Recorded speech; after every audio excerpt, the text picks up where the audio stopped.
Back to news. ప్రత్యేక హోదా ఇస్తామని చెప్పి ఇవ్వకుండా మోసం చేసిన బీజేపీతో 4 ఏళ్ల పాటు అంటకాగిన చంద్రబాబుకు తమ అధినేత వైఎస్ జగన్ను విమర్శించే అర్హత లేదని కర్నూలు జిల్లా వైఎస్ఆర్సీపీ నేతలు ధ్వజమెత్తారు. ఆంధ్రప్రదేశ్ భవిష్యత్తు బంగారుమయం కావడానికి ప్రత్యేక హోదా ఎంత అవసరమో అందరికీ వివరిస్తూ పోరాటం చేస్తున్న వైఎస్ జగన్ దానికోసం ఎంత దూరమైనా వెళ్తారని వారన్నారు. చంద్రబాబు రాజకీయ జీవితం అంతా స్వార్థ రాజకీయాలే తప్ప ఏనాడు ప్రజల గురించి ఆలోచించలేదని వారు విమర్శించారు.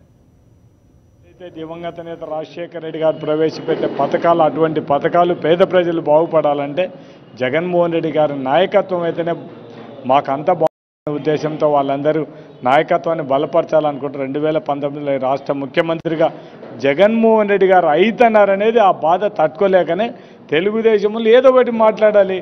ఇక్కడ ఉండే నాయకులు వీళ్ళందరూ ఒక్కసారి వీళ్ళ చరిత్రలు ఇళ్లలో చూసుకొని మాట్లాడితే వాళ్ళు కూడా జగన్మోహన్ రెడ్డితో విమర్శించంటే ఒక పార్టీని గెలిచి ఇంకొక పార్టీలో చేరి నాయకుడిని విమర్శించే స్టేజ్లో ఆ నాయకులు మాట్లాడితేనే మాత్రం మన అటువంటి వాళ్ళకి ఏం సమాధానం చెప్పడం, ప్రజలే తగిన బుద్ధి చెప్తారు. మా నాయకుడు ప్రజల కోసం కష్టపడి పనిచేసే నాయకుడు. మా వాడు ఎక్కడ కూడా ఈ రాష్ట్ర ప్రయోజనం కోసం ఎక్కడ కూడా ఒక్క ఇంచు కూడా తగ్గే లేదు. ఈ రాష్ట్ర ప్రయోజనం కోసం ఏమైనా సరే నేను ఏమైనా పర్వాలేదు అనుకునే నాయకుడు మా నాయకుడు.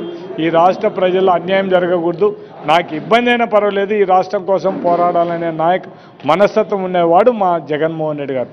అట్టందుకే వాళ్ళకు భయం పుట్టుకుంది, ఇంకా రేపు ఎట్లా గెలిచలేము మా పరిస్థితి ఏందని మాట్లాడితే ఇష్టం వచ్చినట్టు మాట్లాడితే ఏదైనా మా వాళ్ళు టెంప్ట్ అయ్యి మేము మాట్లాడతామనే పరిస్థితి అని మేముగా వాళ్ళు ఏం మాట్లాడినా కూడా మేముగా ఏం టెంప్ట్ అయ్యి మాట్లాడడం.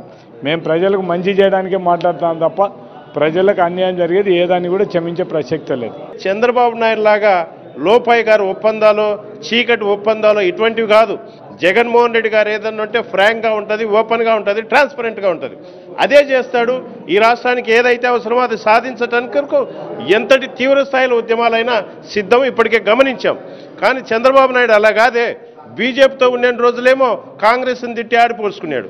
బీజేపీతో 4 సంవత్సరాలుగా జతగట్టి ప్రత్యేక హోదా ఏ ఒక్కటి హామీ కూడా నెరవేర్చలేనటువంటి పరిస్థితి.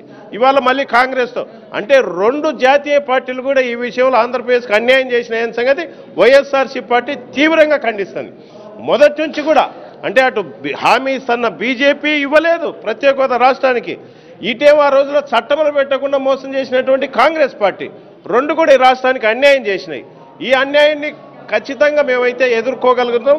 అందుకోటికే ఫెడరల్ ఫ్రంట్ అనేది ఎప్పుడైతే అందరం కలిసి మనకు రావాల్సిన హక్కులను సాధించుకోవడానికి కేంద్రంలో ఉన్న ప్రభుత్వాలు నిరంకుశంగా అణిచివేస్తున్నాయి, ఆ ధోరణిని అరికట్టాలంటే మనం అందరం ఏకం కావాలని నిన్న చర్చలు జరిపినారు.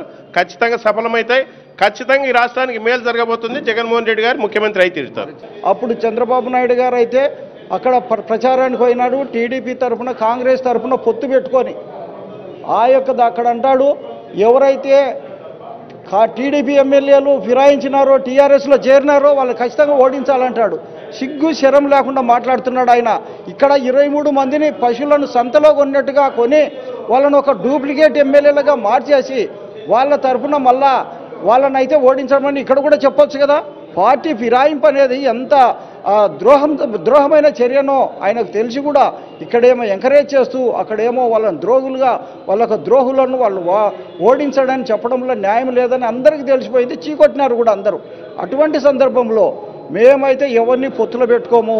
ఖచ్చితంగా మా 175 స్థానాలలో ఖచ్చితంగా ఎమ్మెల్యేను వైఎస్ఆర్ కాంగ్రెస్ పార్టీ పోటీ చేస్తుంది. మరి కాంగ్రెస్ పార్టీ, బీజేపీ పార్టీ ఇద్దరూ కలిసి ఆంధ్రప్రదేశ్కి అన్యాయం చేశారు. ఆ రోజు బిల్లులో తెలంగాణ బిల్లు పెడుతున్నప్పుడు ఆ రోజు స్పెషల్ స్టేటస్ కాంగ్రెస్ పార్టీ పెట్టలేదు. మరి ఈ 4.5 సంవత్సరాల్లో మోడీ గారు ఏ స్పెషల్ స్టేటస్ అయితే ఇస్తాను, ఏ పార్లమెంట్కి అయితే ఆయన మొక్కారో శిరస్సు వంచి ఫస్ట్ రోజు ఆయన ఏదన్నా అది ఈ పార్లమెంటు సాక్షిగా చెప్పిన మాటని ఖచ్చితంగా నెరవేరుస్తారని చెప్పి నమ్మినాము. కానీ వాళ్ళిద్దరూ తోడు దొంగలు అయిపోయారు. కాబట్టి ఒక థర్డ్ ఫ్రంట్ అనేది వచ్చి ఫెడరల్ ఫ్రంటో ఇంకో ఫ్రంటో ఏదన్నా ఉండని అది ఆంధ్ర రాష్ట్ర ప్రజల కోసం, ఆంధ్ర రాష్ట్ర ప్రజల ప్రయోజనాల కోసము, స్పెషల్ స్టేటస్ కోసము వస్తే వాళ్ళతో మాట్లాడటంలో ఎలాంటి